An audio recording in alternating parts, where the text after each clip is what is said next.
Falar agora com os nossos repórteres, Bruna Frenner e o Nader Khalil também. Olha, dois perdigueiros nossos aqui nessa história.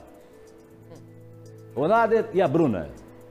É a história do pastor que é acusado de pegar o dinheiro de fiéis para investir na bolsa e fugir com a grana. Não foi nem dinheiro de dízimo. Ele usava da fé, né? Ele usava da fé. Usava da posição dele de confiabilidade, né? Para conseguir dinheiro. Agora é o seguinte, nós não estamos falando de R$500, de R$1.000. Estamos falando de gente que botou na mão dele R$300 mil. Teve gente que botou, teve fiel, que na boa fé, teve irmão que na boa fé botou na mão do pastor 300 mil reais com a promessa de ganhar dinheiro, de ganhar mais, de ganhar com juro, com investimento. Tudo conversa fiada, né, Bruna Frenner? Olha, Jasson, é inacreditável o que a gente assiste, né? O que a gente descobre no Balanço Geral, as histórias que a gente tem que lidar.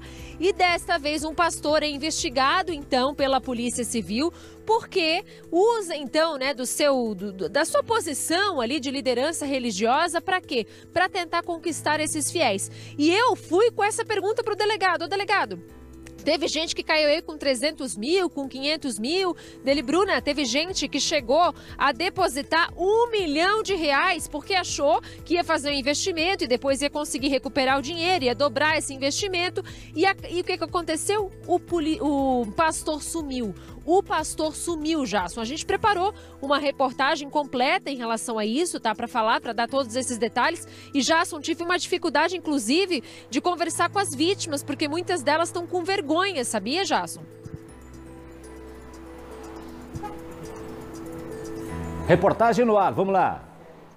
Primeiro você é atraído pela fé, depois cai num golpe.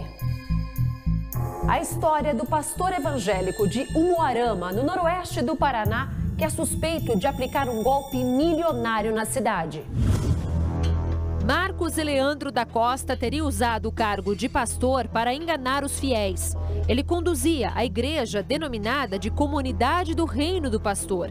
E era lá que muitas vítimas eram captadas. Na internet, Marcos tem um perfil no LinkedIn, onde se apresenta como pastor. E também tem um site e uma página que vende cursos online. Por R$ 499 tem o curso Day Trade para iniciantes, onde o pastor ensina a investir nas plataformas. Na igreja, elas eram convidadas para a casa do pastor, onde funcionava um escritório de investimentos financeiros.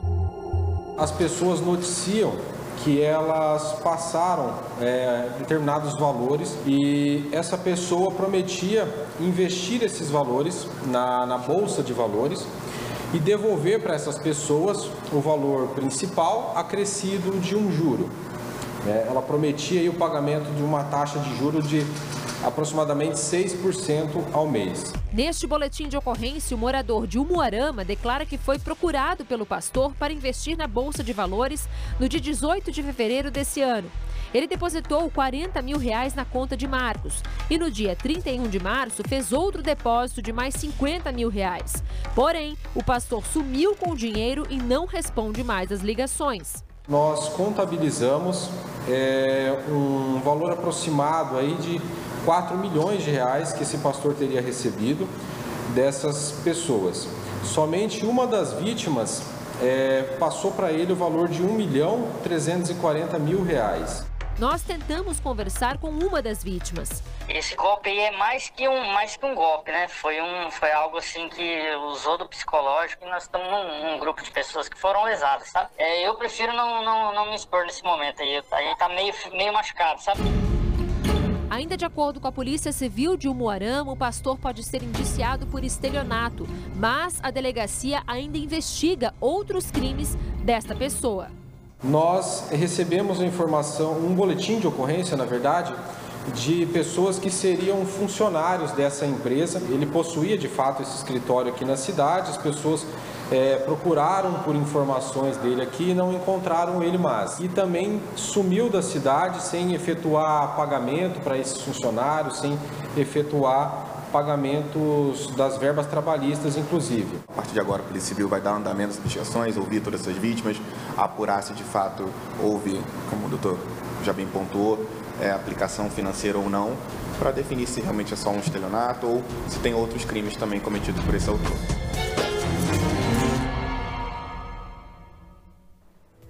Nossos repórteres estão aqui, a Bruna e o Nader. Eu sei que o Nader está doido para falar, ele já vai falar, porque ele tem novidade lá de Umuarama, porque ele está lá em Maringá, está na região, e ele sabe de mais coisa lá. Eu quero, antes, falar com a Bruna aqui. Bruna, e a polícia tem alguma pista de onde foi parar esse homem que se diz pastor, que se autodenomina pastor? Porque um pastor de verdade jamais faria isso.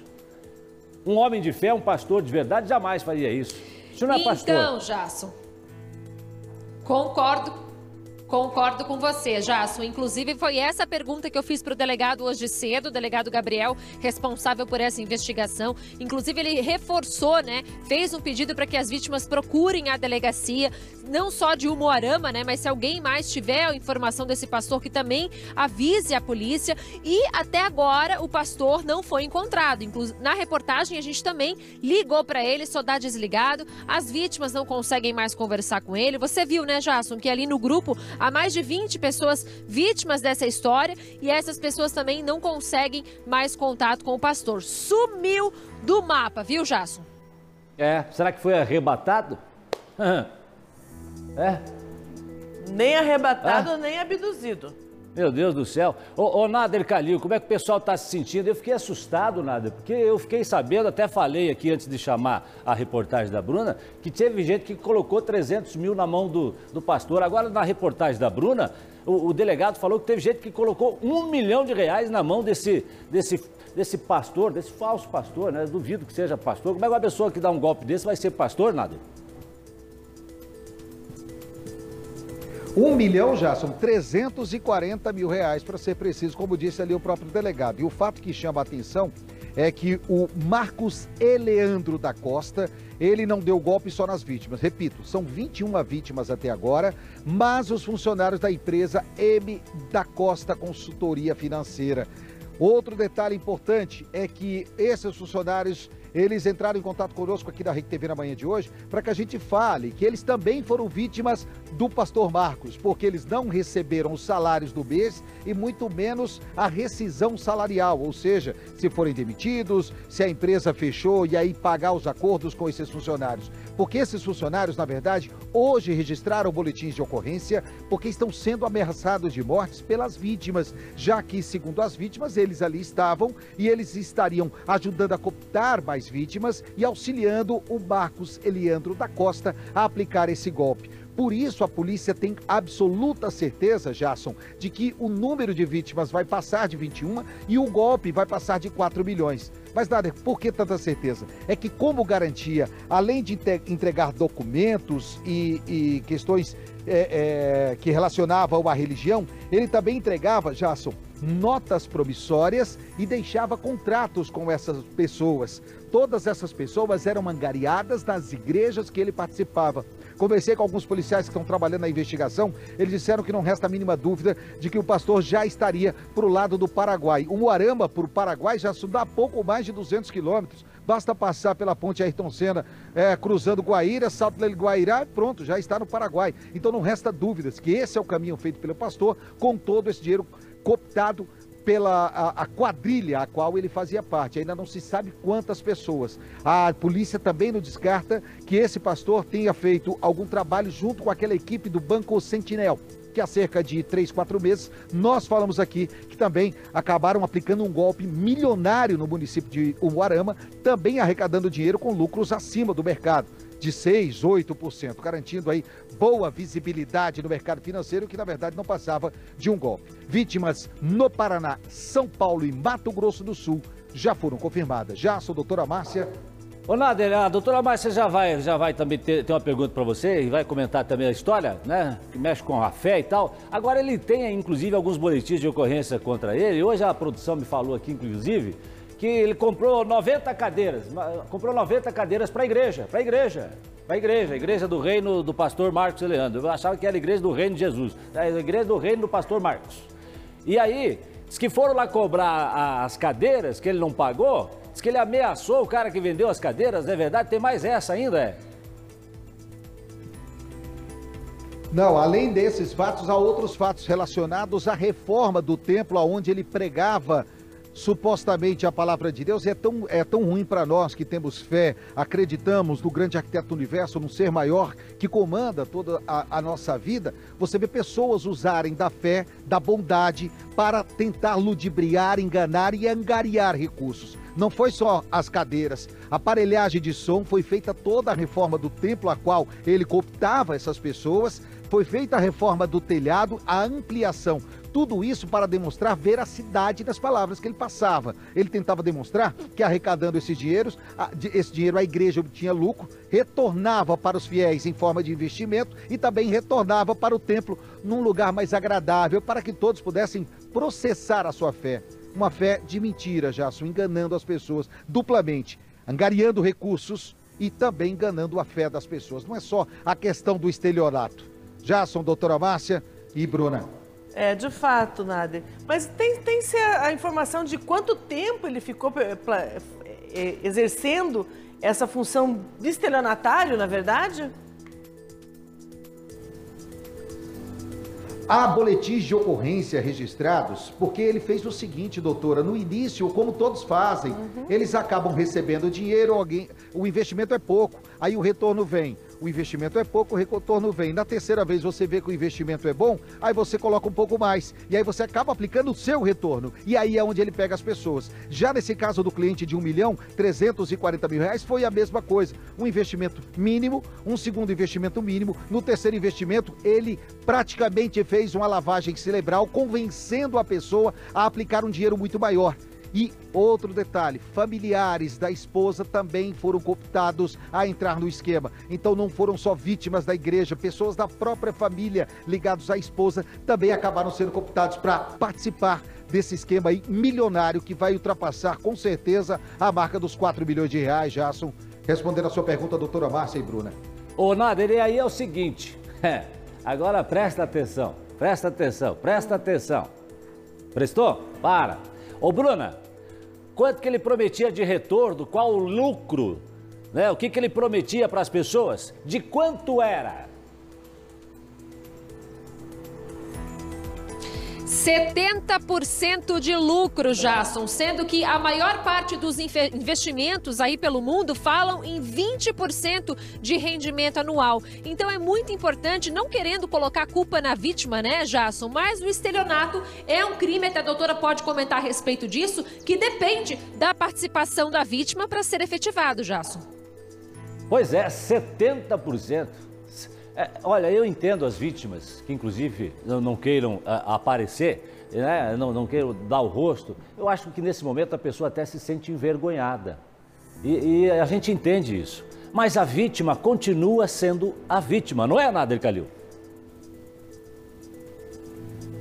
Não, exatamente. E só para trazer em miúdos o que a Bruna acabou de falar, dos 70%, aí o pessoal vai dizer, mas como 70%? É que isso é dado mês a mês, ou seja, 6,25 ao mês. Então isso dá uma média de 70% ao ano. Mas mesmo esses 6%, já, se você sabe, o dinheiro na poupança está dando cerca de 1%, 0,5%. Quem investe em compra de imóveis tem cerca de 1%, 0,5%. Quando tem um imóvel muito bom comercial, 1% ou 1,5% já é muito. A gente sabe como é que está o mercado financeiro, muitos acabam optando pelo CDC, uma forma mais segura de investimento, outros são mais ousados, investem na bolsa, mas com renda fixa.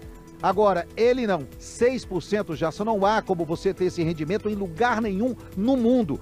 Compra de dólar, euro, ouro, o que você fizer, nada no mundo paga 6%. Isso é uma forma de enganar as pessoas. Aí chega alguém com fé, demonstrando segurança, garantindo a você todo esse dinheiro, e você tem essa pessoa como um mentor espiritual, como alguém que trabalha a família, trabalha a fé, trabalha a constância do bem contra o mal, você acaba acreditando. E foi o que ele fez. Ele usou da bondade, da fé, enganando as pessoas, ludibriando, mentindo de forma descarada e infelizmente as pessoas acabaram acreditando. Deixar bem claro, nada no mundo paga 6% em investimento nenhum. Nada disso vai acontecer. Nunca, por isso fica o alerta nosso aqui. Jasson, doutora Márcia, Bruna. Prejuízo no banco, prejuízo na conta, prejuízo financeiro grande para as famílias, né? E um prejuízo para a fé, porque a essa altura até a fé abala.